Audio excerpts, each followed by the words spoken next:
Okay,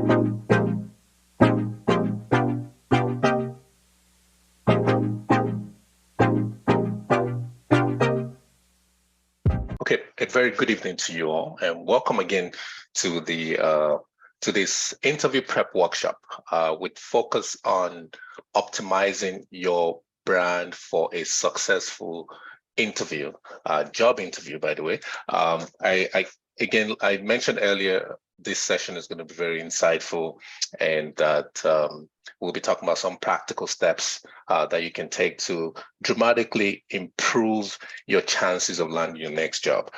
Now, to get us started, just before we get started, just some housekeeping. If you're not speaking, please put your mic on mute. We will ask, we're going to have a section after the presentation where we'll allow for Q&A. During the presentation, if you do have any questions, please put them in the chat. We'll get to those questions afterwards. Without further ado, we'll get started with this presentation. Now, when we're talking about personal branding, the first thing we want to get to is talk about how do we create that personal brand. Now, keeping in mind, what employers or what recruiters are looking for. So one of the most significant steps you can take when it comes to improving your personal brand is defining what your core values are. Now, we're going to define a sample core value. Now, as we go through this exercise, what we're going to do is we're going to be creating sample. We're going to be creating templates. Again, we're asked that if you're not speaking, please put your mic on mute.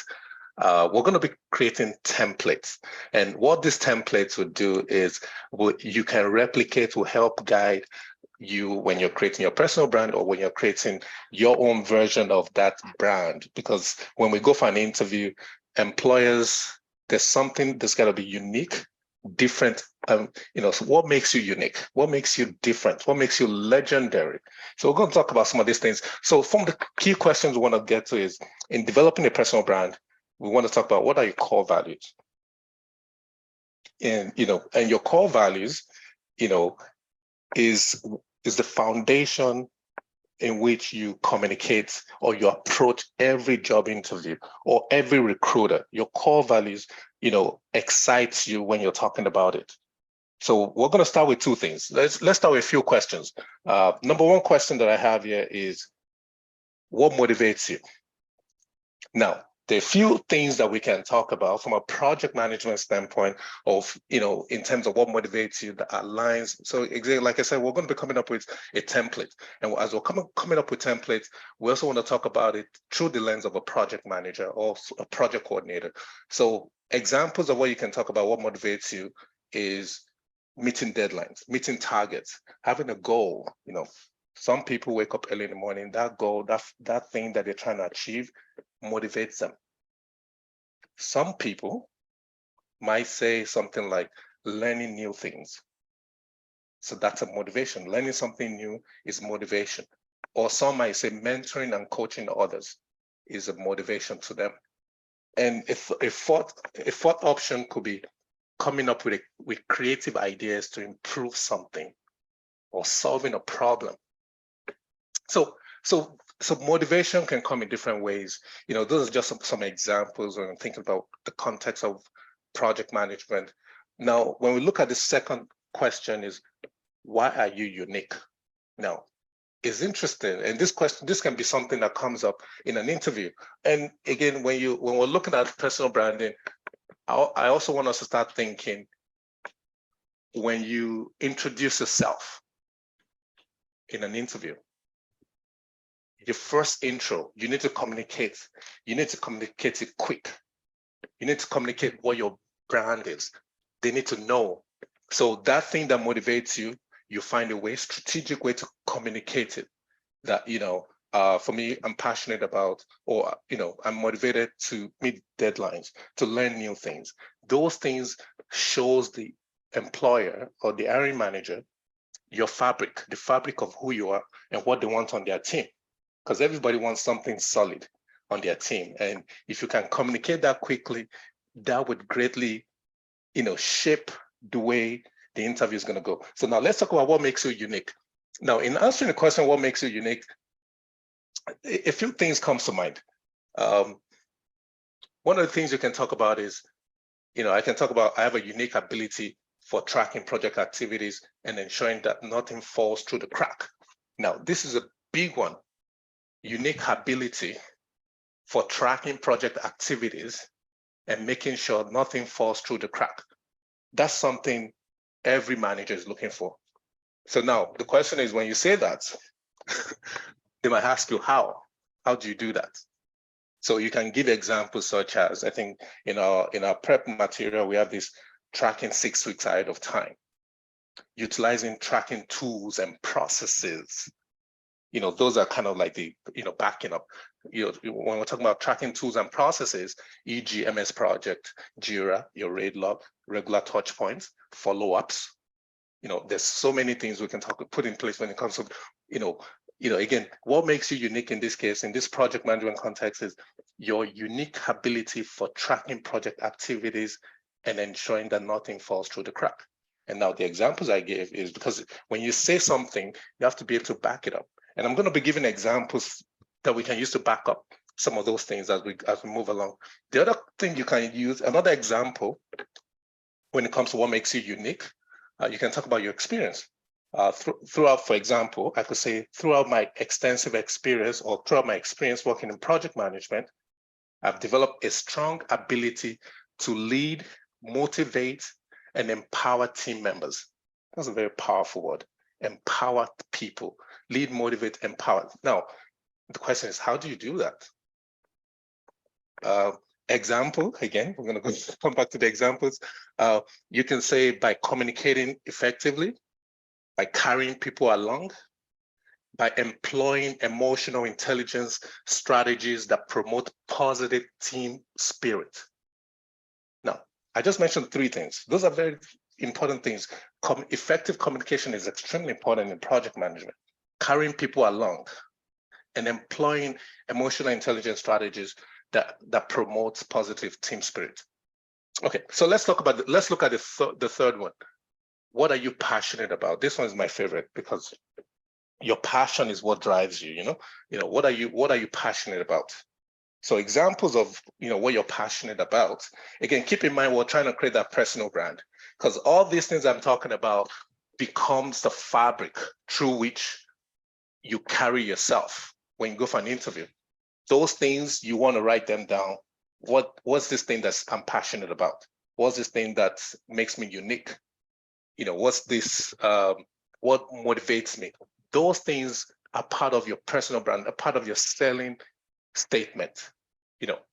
Okay, so let's talk about why you're passionate about.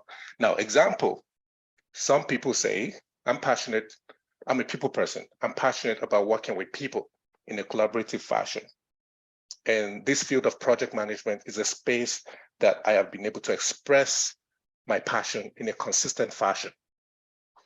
That's easy, because if you're passionate about working with people and you're in project management and you have on your resume that you have wealth of experience working in project management, that means you've been able to demonstrate your ability to work with people. Obviously, people want that. Every employer wants someone that, you've mentioned 2 things. You're passionate about working with people. Then you also talk about in a collaborative fashion, and also further express that this field, this industry has enabled you to express your passion. The other piece I would like to talk about, passion. When it comes to passion, some people are passionate about serving others. Now, what's really interesting about that is, if you're passionate about serving others, the field of project management was service providers. Because when you look at it, the job of a project manager is to support the business and coordinate all the activities in an effective manner. So if you're passionate for serving, then this field is good for you, because your focus is around ensuring that everybody gets what they need. The updates are being sent out. Anybody that needs information. Keep in mind, as a project manager, you're the central point of communication in the project. So the concept of serving, it's it's really in line with the concept of what aligns, if your passion is in serving, aligns with the whole purpose of delivering projects. And finally, I'll just talk about passion about building and growing teams. So again, all these things, when you look at the concept of passion, there are things that has to do beyond yourself, and that's serving a bigger purpose. And that's very attractive. So those are three questions we covered. What motivates you? And we give some examples. Why are you unique? What are you passionate about?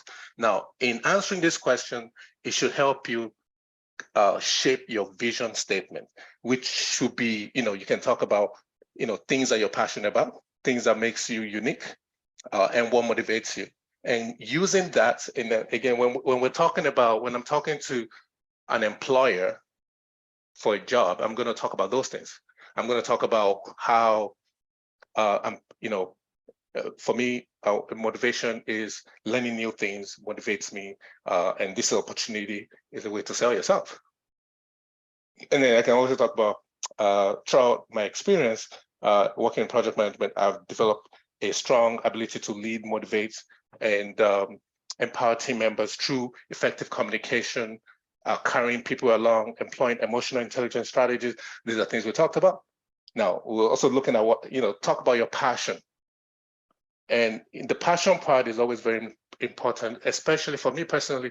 If I'm introducing myself, I want to talk about, one of the first things I want to talk about is my passion. I have a strong passion for working with people, working in a collaborative environment, and then talk about my background, talk about those educations. But I want to communicate my passion because I'm setting the tone from the onset. You want to set the tone, let them know who you are, let them know your fabric of who you are. Anyways, we're going to keep this moving. I mean, this is the first step, this is the baseline, your background, have that core brand statement that gives you, again, it's going to be unique for everyone, but I think this is just, give you an idea on how to approach this, because what this is doing is making you come from a very, very solid place when you're going for an interview. You're not just another candidate, you're not just another resume. You are unique. You have that persona that is unique, that's powerful. You're passionate about something that is meaningful, passionate for serving people. Anyways, we're going to keep moving. I'll move to the next slide. Now, obviously, I'm trying to get a job. I already have my brand statement. I know who I am. I know what I stand for. I know that attractive brand that the managers will be looking for. But now that brand will have to be able to communicate it somewhere else. LinkedIn is extremely important. Your profile, your headshot, everything has to align with your brand. I think, the headshot, update your LinkedIn headline, your photos. Remember to include LinkedIn as part of your content plan. I think a lot of people underestimate this concept of being active on LinkedIn, because when people look you up, when recruiters look you up, they don't just look through your profile. They also look through your activities. So if you have 0 activities, you're almost like a spam profile. So you want to make sure that you appear as active, and things that you're active on are things that align with your personal brand, which is coming from a place of thoughtfulness.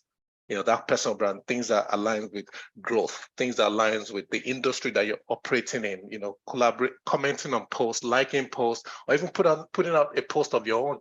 So it's really good for your personal brand. Okay, so we're going to keep moving.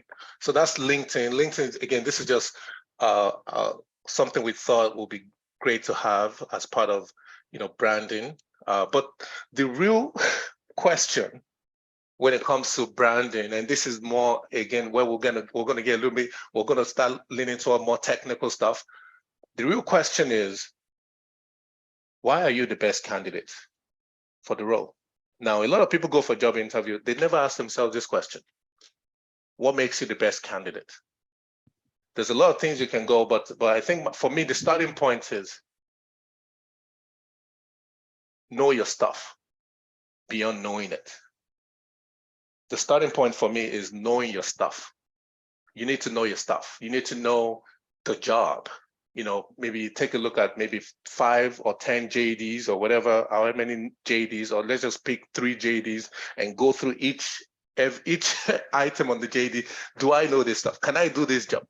That helps, because the bottom line is what we're trying to get to is we're trying to build confidence, because high confidence, 90% of the time helps you land the job, even when you're not the best candidate.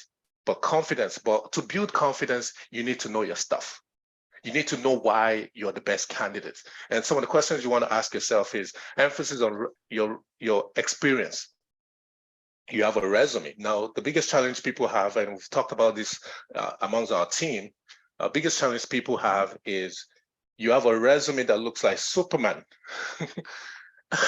You have a resume that looks like Superman, but then you go for an interview, you're looking like Super Ted. I don't know if you guys remember Super Ted, like a cartoon character, baby super. But I think that, all jokes apart, the point I'm trying to make is, how can we show up for a job interview and live up to the resume? Because your resume looks good. So now, how do we do that? First of all, again, know your stuff. The starting point for me is always know your stuff. Know the things that the job requires. Do your homework. Know why you should be able to do the job. And then now, when you get to the interview, reference the things that you've done. Reference your experience. Highlight your abilities to drive results, meet deadlines. Those things. Manage budgets. Your previous experience, really is where you want to go to. And the other thing you want to also communicate it, figure out is what makes me a good candidate for this job? Is it your effective communication skills, your ability to collaborate with cross-functional teams? You're thinking about it. Okay, my ability to collaborate with cross-functional teams, work with the business side, work with the dev team, collaborate and ensure that project is delivered on time. Your ability to lead, motivate, empower people. Your strong problem solving and decision making skills. Highlighting those skills. You need to ask yourself, do I have this skill set? How can I develop? Where do I have strong skill set? Where do I need to develop? Your organizational skills, your time management skills, your ability to manage multiple projects, which is a strong strength in today's project management world. Experience using project management tools and methodologies. So a lot of those things you want to highlight them. But I think the most important thing the first thing is knowing your stuff, knowing the job, and asking yourself, do I know this job? Why am I the best candidate for this job? Okay. Now, in doing that, the last exercise, again, I'm going to ask that if you're not, please put your mic on mute. In going through the last exercise, which is why am I the best candidate for the job, what you're essentially doing is, by the time you go through that exercise and you feel satisfied that you're the best candidate, because sometimes people go for a job interview, they're not even sure that they're the right candidate for the job. They're just going to try. We can't go for an interview to try. You have to know, you have to be sure that, yes, this is the job for me. This is my job. I know this job. I know it's inside out. And if you can look at the JD and feel that confident, or to at least to a certain extent, know, okay, 80% of the job I can do. The rest of it I can learn on the job. If I feel like I know 70% or 80% of the job, I feel comfortable. I feel like whatever else is left, I can learn on the job. Now that builds confidence. And the importance of confidence is it showcases your strengths, your ability, your skills to potential employers. Now, a lot of people go for interviews. This is very interesting. A lot of people go for interviews and they know the stuff. Now, the question is, does the employer know you know the stuff? That's often the gap. We have candidates, I talk to a lot of candidates, they know the stuff, but then they're not able to communicate it. So you need to know your stuff. You need to, first of all, know why you're the best candidates. That way you can who's that confidence. That way you also know that you also have a brand. You know what your core values are. And there's there's a baseline, there's a foundation, because lack of foundation derails people in an interview, because they ask, all of a sudden they ask you a question that throws you off, and then now you're all over the place. You're not sure, you're not balanced. But then at every given point in time, all you need is a deep breath, and you're balanced, because you know your core, you know who you are, you know why you're there, and you know what your values are. So the confidence establishes credibility and demonstrates ability to take on responsibilities and make informed decisions. Now, confidence is not just empty confidence. We need to be able to show up and talk about things that your achievements. I've done this. What have I done? We're going to talk about that shortly. We're going to talk about achievements because that's really important. We're going to talk about that shortly. Eases your nerves and stress, helps you in staying calm, because again, and for you to stay calm, you need to know your stuff. You need to go in there feeling like, okay, I know this job. There's nothing they will ask me that I don't feel comfortable in. And if there's anything else, I'm just going to let them know that, hey, look, listen, I don't know this thing, and it's okay to be vulnerable. And it's interesting because you don't have to be 100%. You just need to be 70 to 80% of the job, and you're good. Keep in mind, the most important thing is employers are looking for flavor. We interview all the time, and look at candidate. Sometimes it's just about something else that candidate has. I have a story where we had an interview recently. We interviewed a few candidates, and we shortlisted 2 candidates. Now, one was quite technical and checks all the boxes. The other one, a lady, wasn't as technical, but what she brought to the table was remarkable. You can't fake, you can't buy energy. The energy on the call, she was very positive. She, we knew she had some deficiencies in terms of areas where she couldn't, technicality, but she gave us the attitude that I could learn on the job. I've done this, I've done that. So, she got the job. Those are things we're talking about, because what makes you unique, what makes you different, what makes you legendary is the values, the things that what you're passionate about, what motivates you. I'm still going back to what makes you unique. That's the foundation, but everything else is just you knowing your stuff. Know the job, but then you have a foundation. You're just putting everything else on top of the foundation. So confidence is key. When I know my stuff, when I know myself, when I have a foundation, I'm also confident. Okay, so we're going to keep going. Confidence is key. Some of these points we just have here on why importance of confidence during interview. It creates positive impression, and it helps you just move faster. Maybe this interview was supposed to be a 1-hour interview. All of a sudden, you showed up really well, and they really like your energy. Boom, it's 30 minutes. We're like, okay, you know what? We want to hire this person. So confidence is key. Now, this part to me is the one that's going to take the most time for this prep session. And I'm going to try to move quickly so we have room for questions. One of the key things you want to do when you're going for a job interview is, again, when you're introducing yourself, we don't know what kind of questions they're going to ask you, but when you show up, you want to show up right. Now, see what's going on here. I love this picture sometimes because, again, I talked about this thing where candidates go for an interview, their resume is like Superman, and they show up as Super Ted, and the employer looks at the resume one more time. Is this the right candidate? We don't want to be that person. We want to show up right. We want to show up like the most powerful way we can show up. You know what I mean? So one of the things you want to do is highlight your strengths.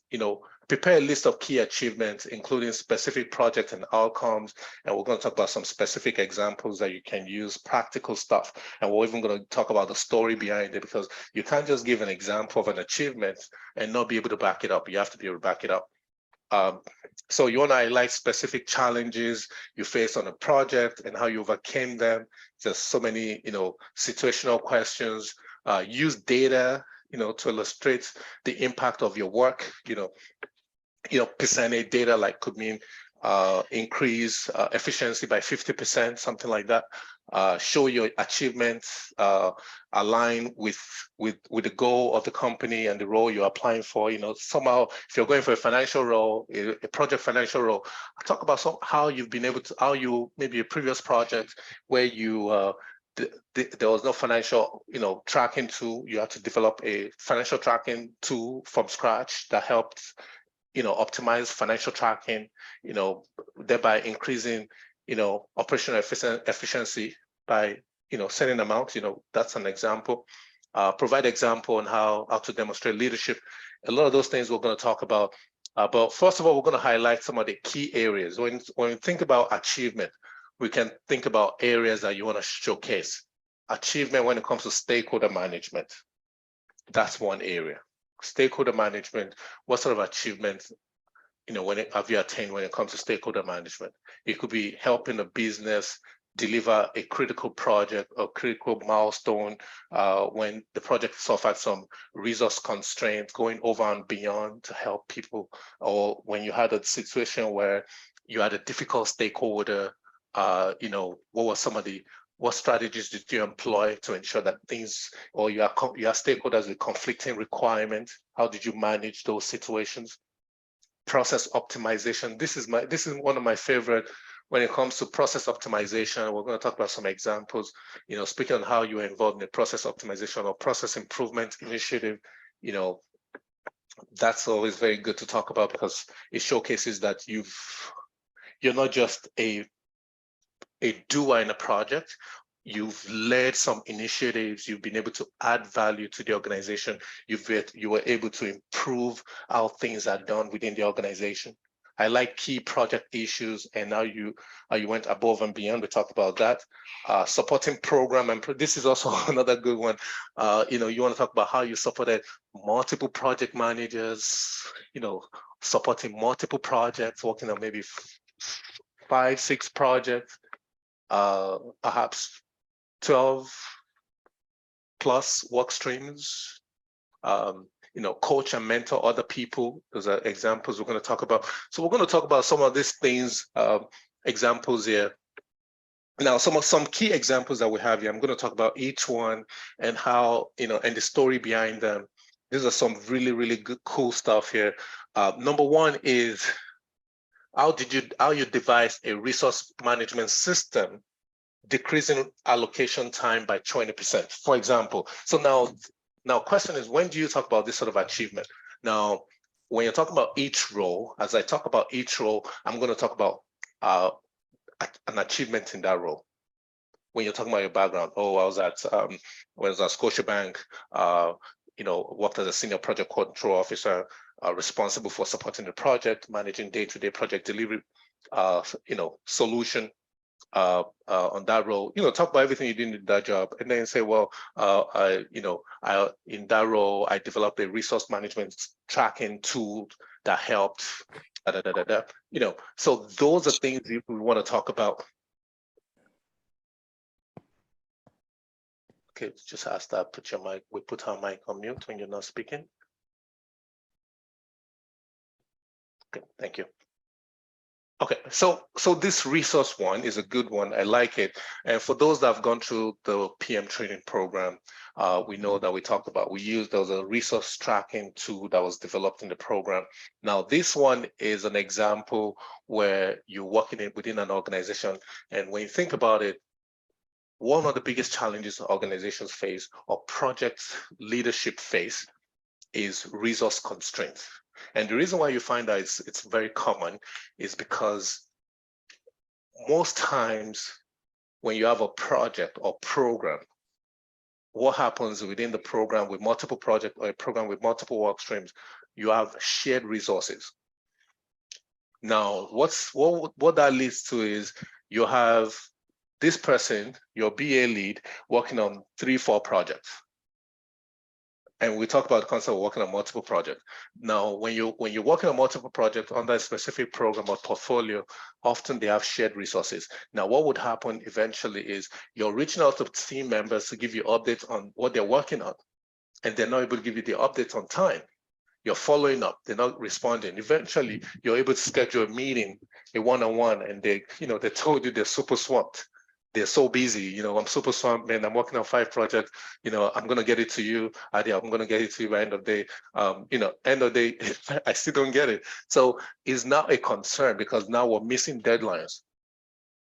Why are we missing deadline? Because we know resource constraint, because same resources are working on the same project. Now, what you can talk about in that sort of situation is putting together a resource tracking tool that helps track all your resources working on the different project, track the different project and the resources working on them. So now what the things that you're doing is conducting resource forecasting, resource allocation, resource leveling, and resource alignment. So now what this is going to do is gives you a better view of all the resources and the kind of project they're working on. Maybe especially 50% on this project, the 30% on this project. Now, what happens again when we have resource constraint, you might have some resources that are over allocated.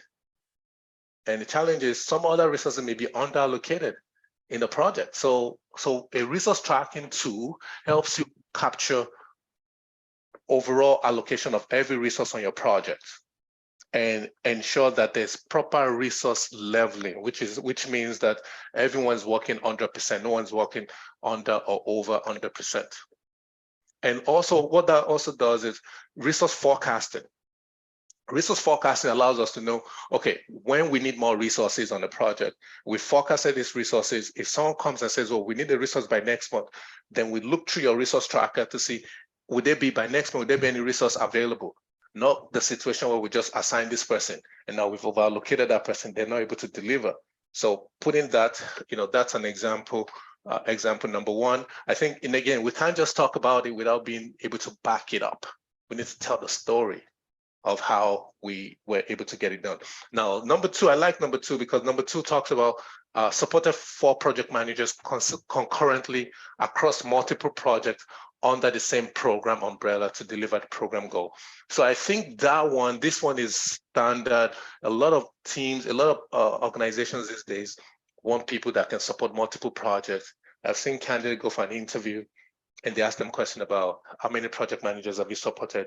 Or can you support multiple project managers? Once you start getting those questions, know that they need somebody that can do that. Now, before they even ask you, in your introduction, you want to showcase that achievement. And, I was able to support multiple project managers, managing multiple / conflicting demand, being able to prioritize multitask. Those are things they're going to want to ask you. So someone might ask you a question like, well, you're supporting multiple project managers. What happens when you're supporting multiple project managers? What happens when you have competing demands and two project managers come to you to complete a task? How do you go about it? And they're both due at the same time. How do you go about it?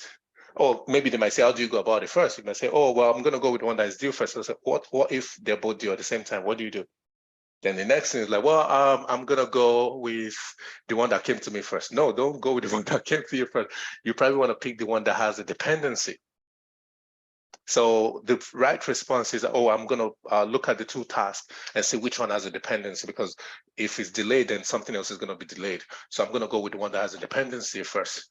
Now, if they both have a dependency, then I'm going to figure out, maybe I'm going with the person that came to me first and I have to level set with the other person. So your ability to prioritize, multitask, and also level set, communicate, get help when required is necessary, because I'm not going to try to be Superman if I know that I can get help from the team, So those are some of the strategies when it comes to, supporting multiple projects and multiple project managers, some of the challenges you can face and how you can respond to that.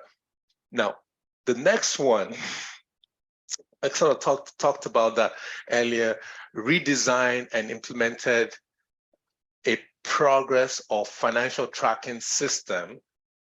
As a result, decreased tracking time by 50%. Now, I use this because I gave the example that you could be working on a project, you can go for an interview where it's a financial interview.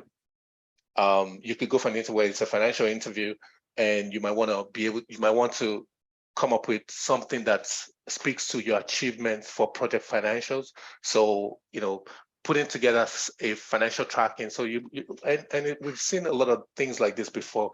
We've had situations where we have candidates going for an interview in a financial interview where they're within the organization, they didn't have any tracking system in place. Now, no one was tracking the financial. It was a mess. things were just going, no one was tracking out charges were coming to the project, no invoices, no backup. So this person came into the project, they had to clean it up, they had to redesign or develop a new financial tracking tool to get things in order, establish a financial tracking system that ensures that every project expense was being recorded, and there's a backup for every project expense that is charged, and we have everything filed on SharePoint, and we also have a process. That's kind of part of the process also, is establishing a process in terms of how the team communicates financial updates when it comes to regular touch point on a monthly basis. What are the accrual processes, financial update processes, establishing that there's communication going to all the leads, that your updated financial spreadsheets review is due. You send us your revised forecast on a monthly basis. And we also have touch points with the leads, just as a follow-up, as a backup. So that's kind of an initiative. The other piece we can talk about here when it comes to redesign, again, that's an example of financial tracking and establishing those processes. And these are some of the standard processes that we talked about in the interview prep document, and we've talked about in our financial tracking sessions. These are processes that not necessarily, even though we've established them in the coaching sessions, they're not necessarily the norms in every organization. Some organizations struggle, and you can just come in there and become the delivery hero. So establishing, highlighting those achievements. Now, in speaking to your background, you don't need to go into the details of what I'm talking about right now. You can just highlight what you did, the achievement. The reason I'm going through this detail is just as a backup, because if somebody said, oh, you achieved financial tracking, tell me more about that. I'm curious, how did you do that?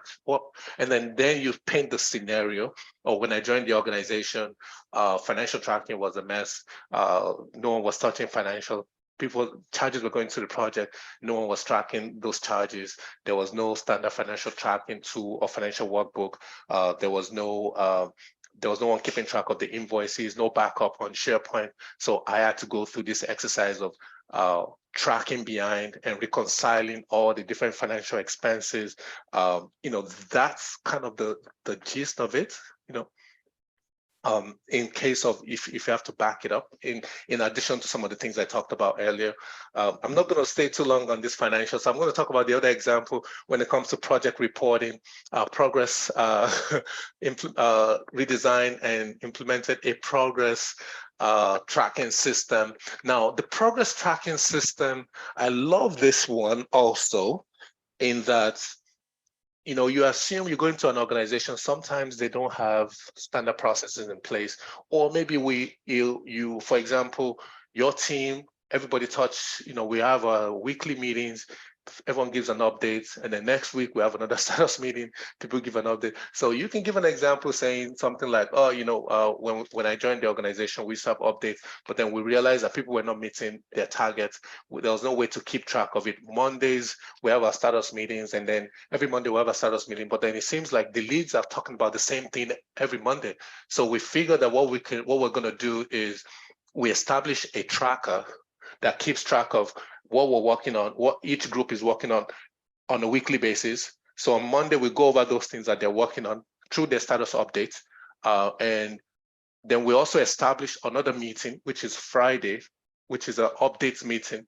So we have a status meeting, we have the status update meeting. So establishing the status update meeting, we go through the laundry list of things that people have established that we're doing for the week, and we get an update on them. So we realized that the progress moved faster when we had the updates where there's a better view of what we're doing. And then on Friday, everybody can see what we've done, what has been accomplished, and the things that were not accomplished, we needed explanation for.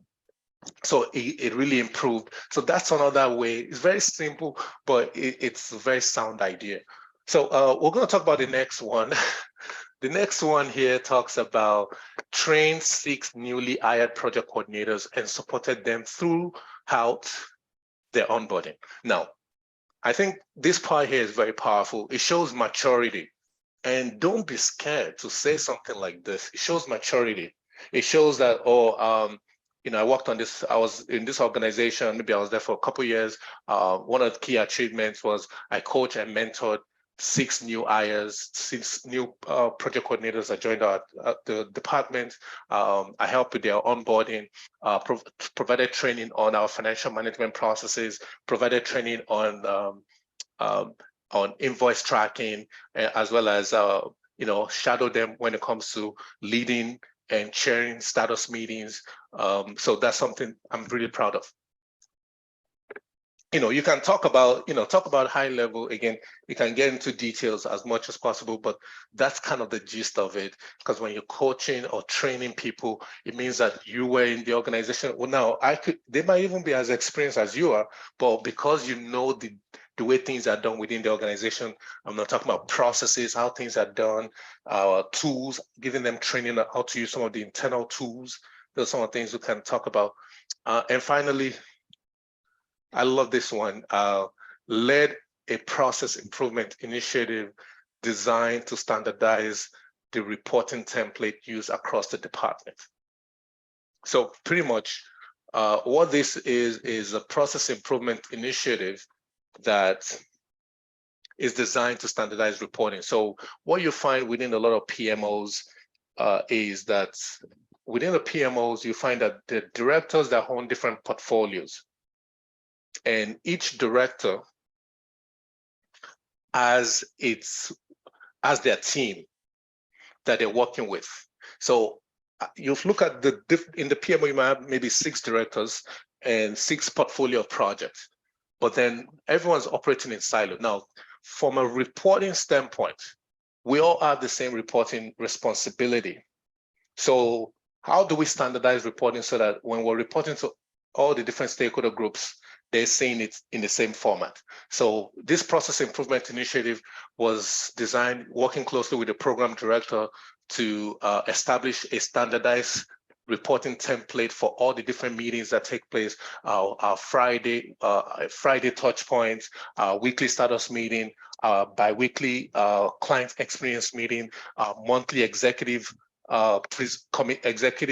steering committee meetings.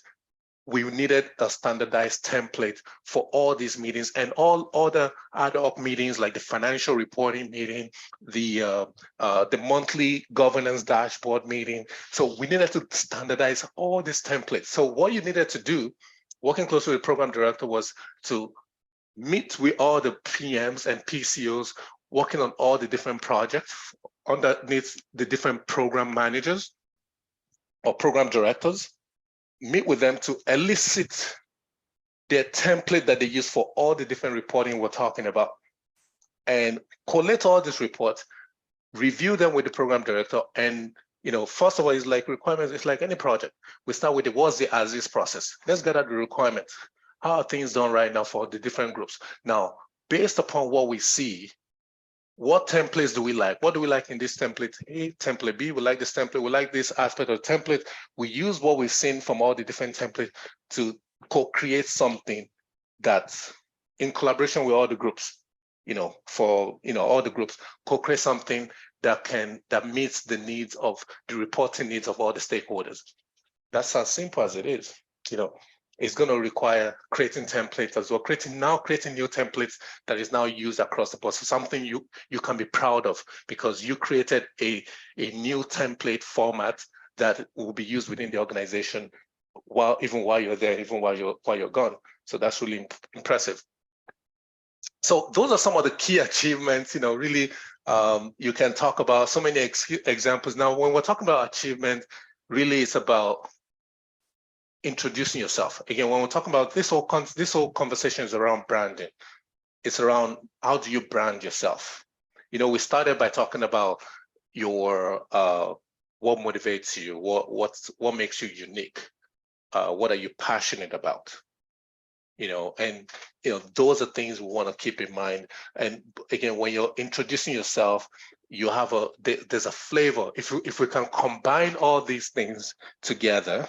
And we also talked about, what makes you the best candidate. And now we're talking about highlighting achievements. When we combine all these things together and you've done your homework, your confidence level is high. Now, some extra tips that I like to cover as we're going through this is your ability to tell your story. Now, with all these things that we're talking about, how do we put it all together?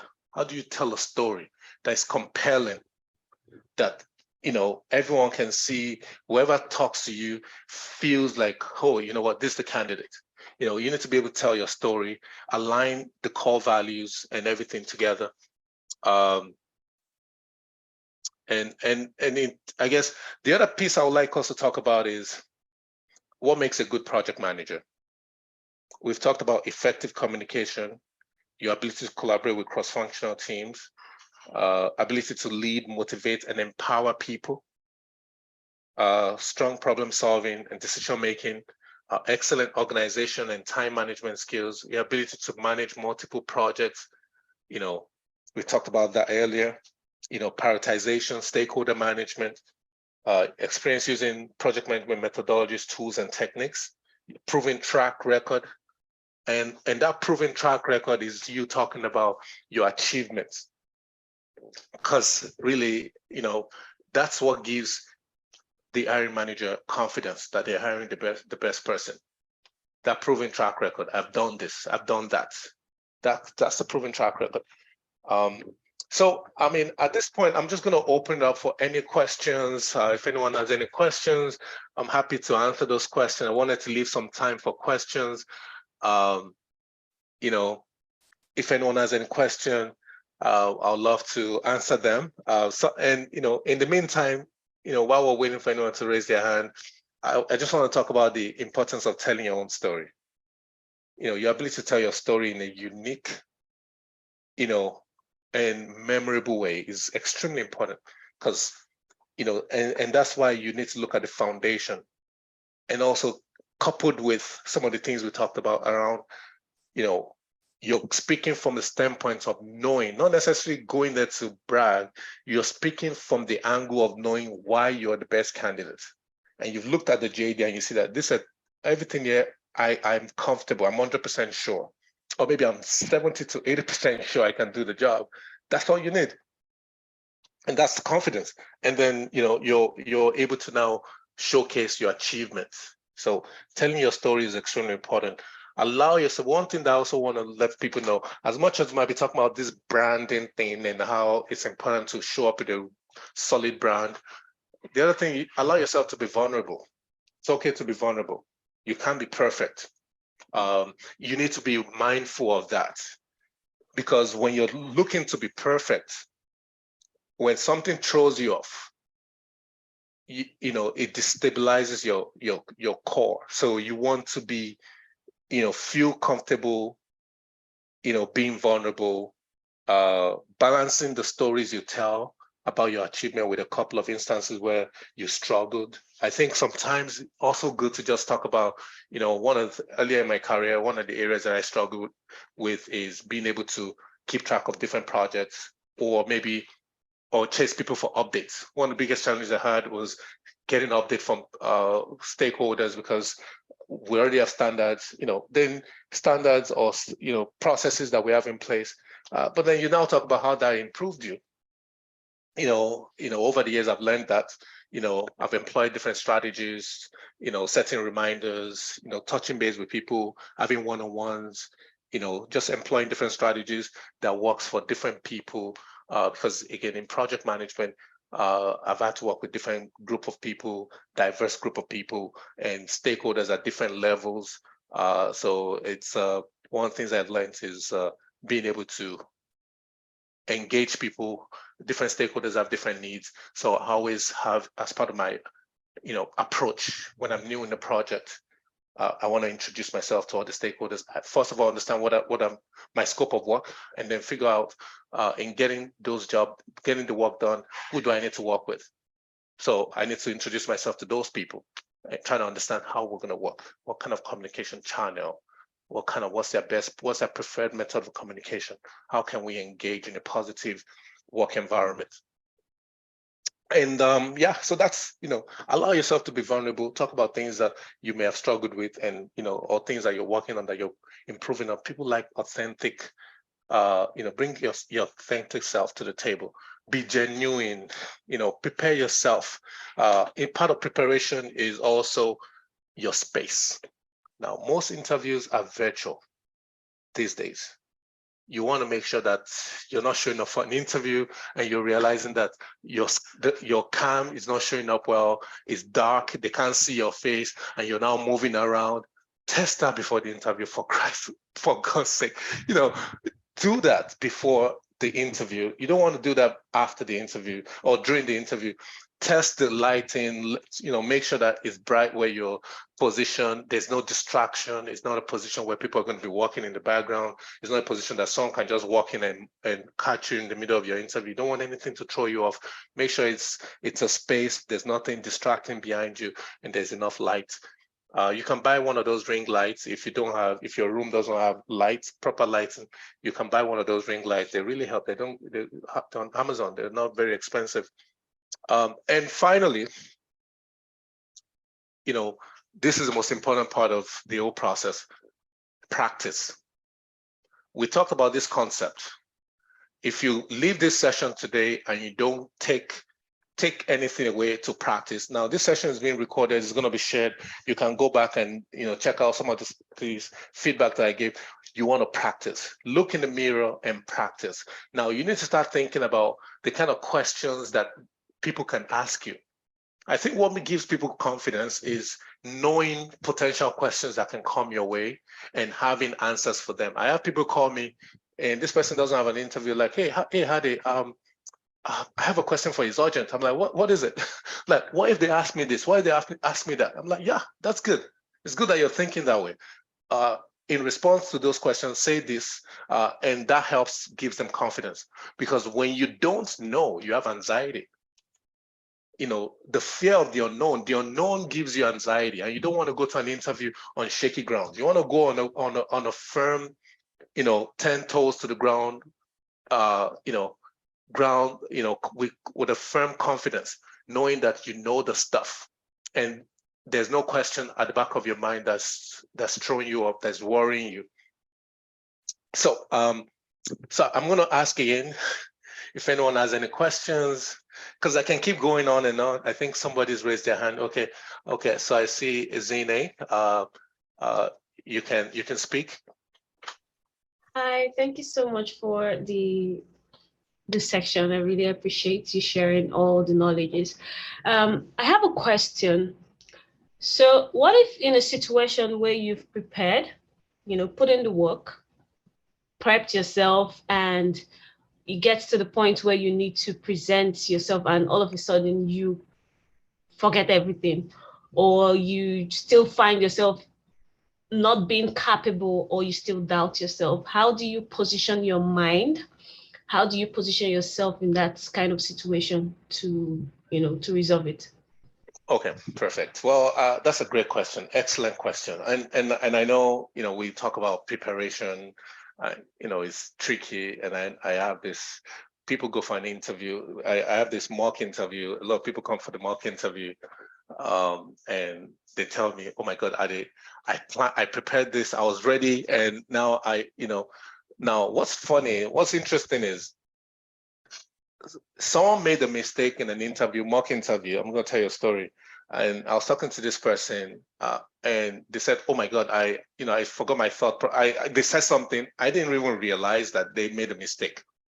So now, and keep in mind, the interviewer, whoever the hiring manager is, they don't know what you have planned or what you're preparing to say. Now, what you have to just do is you have the general knowledge of what you want to talk about. Now, it may not necessarily go within the flow that you had prepared for, but just know that you know where you're going, know the destination. Just keep going. Don't stop. The moment you stop and start worrying about what went wrong, and that's the same thing about being vulnerable. Allow yourself to be vulnerable. It's not going to be perfect, but then also keep in mind, don't worry about anything that could throw you off, because questions can throw you off as well. And you just have to shake it off and just know that, guess what? I only need 70% and I'm good. I hope that answers your question. So, so again, the feedback here is allow yourself to be vulnerable. It's okay to be vulnerable. You can't be. It's okay. Perfect. Perfection. Chasing perfection is great, but there's no such thing as perfect. But the most important thing you can do is prepare yourself and be ready. And when things happen, don't let those things throw you off. Because the person you're talking to may not necessarily know that you had those challenges. Okay, so let's go. Next person, I believe we had John. Yeah, go ahead, John. Good evening, everyone, and thank you for this session. I just want to contribute to the question she has, because I was going through an interview and they asked me a question, and all of a sudden my head just froze. I could not even say anything. I was calm. Then I was just talking. Then I started getting myself together, and and I was able to complete the question, and I was able to answer the question. And the woman that was interviewing me was like, "Oh, when I first saw you, when you started this interview, I was thinking, who is this guy? What is he coming here to do?"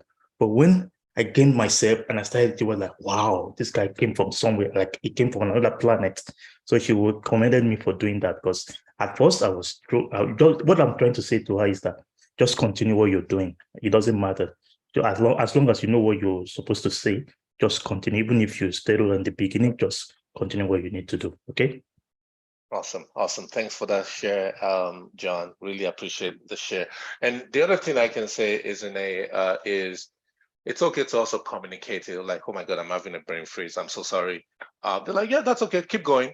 But then keep going. Just allow yourself to go. Allow yourself to go. It's okay to be vulnerable. Again, if they ask you a question and you know it and you're like, I think I'm having a brain freeze.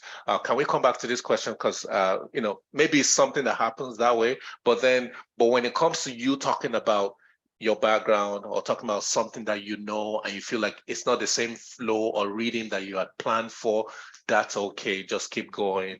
No one knows what the perfect flow was. So you are the only one that knows it. Just keep going. Anyone else? We have 1 more minute. For any other question, any final question, you can throw it in the chat if if you're not comfortable speaking.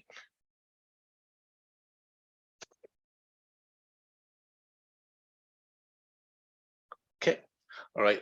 In the absence of any, so we have Ibaide. Ibaide, please go ahead. Yeah, thank you so much, Ade. I remember the last interview I had.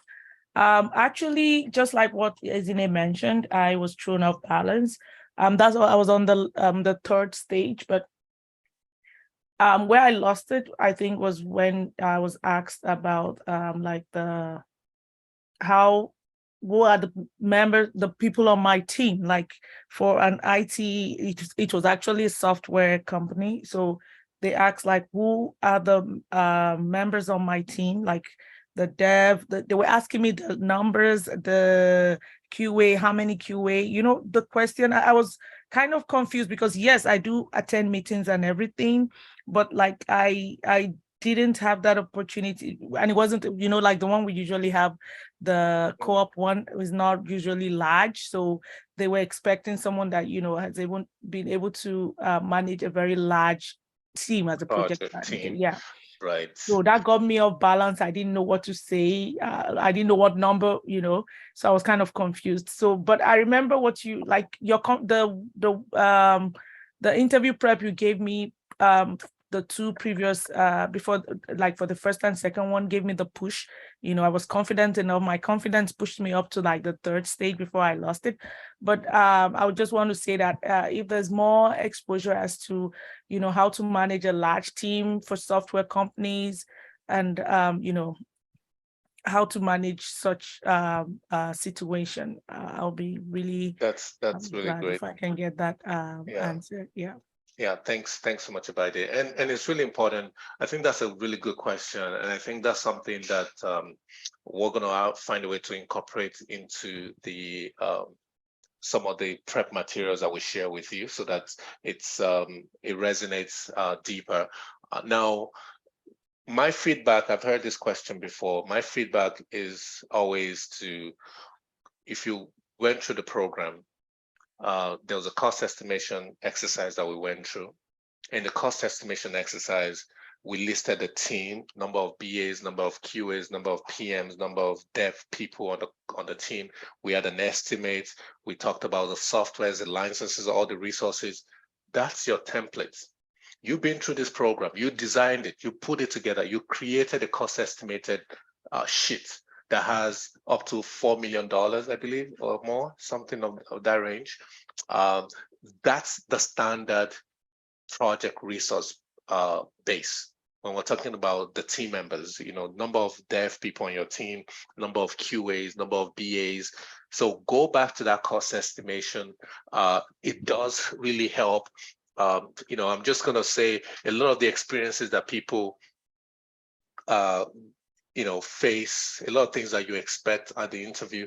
If you own some of the things you did in the training program, I know I know some people that have gone into this stage, at this interview stage, they've gone back to the training program and like, wow, it makes a lot more sense. I feel like I'm more knowledgeable now because of the exercise. The things you were exposed to in the training program were so robust. They kind of like stimulate the type of project Ebaide is talking about, the sort of robust project we're talking about. So sometime my recommendation is, study your material, study your prepare yourself, but also, as part of the your background or, foundation, you also want to go back to some of the things you learned in the program. Someone might ask you, give an example of an issue or risk you faced in a project. And I've had situations where candidates had those questions, but they struggle to answer those questions. And I'm like, well, wait a minute, we had a lot of issues and risk in the project, in the training program. You have the RAID log. Go back to the RAID log, take a look at some of the risks, the ones that are more generic, maybe the resource constraint one or the financial funding one, the funding, that we're running out of funding. So there's a lot of issues you can capture there, or risk that you can capture. So thanks for the share, Ebaide. I think we have another question in the chat by Olumide. Is it okay to follow your experience sequentially in situation where you have a brain freeze and mixing up your experiences? I think it's always good to tell a story, tell a comprehensive story, and you want to know your stuff beyond knowing it. Because you don't want to go into an interview cramming what you want to say. You want to be able to go there and just say, generally speaking, know your timelines, know, okay, the sequential experience. You might not be able to give the amount of detail that you prepared for, but at least know where you're going. I'm not gonna jump from my first role to my last role and skip the middle. You want to tell a story. A compelling story talks about where you move from, how you progress through your career. You're telling a story about that. No matter, forget about the details of how much you want to talk about. The bottom line is, how did I get from point A to point B to, how did I get to right here in front of you? The things I've done, my achievements over the years, and how I progressed over the years. I think that's really the point. But, the details of each role, there might be some details that'll be lost along the way, but the sequence of the experience, you're telling a story, compelling. Now you can also, in telling your story, you know where you're going. Maybe you've had like about 6 jobs in the past.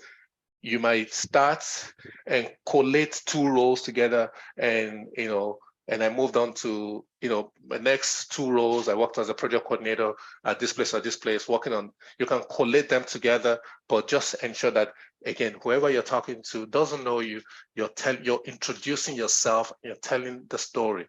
Again, I'm still going back to telling your story, because the most successful people are able to tell the story of where they're from, where they're coming from, and how they got to where they are right now.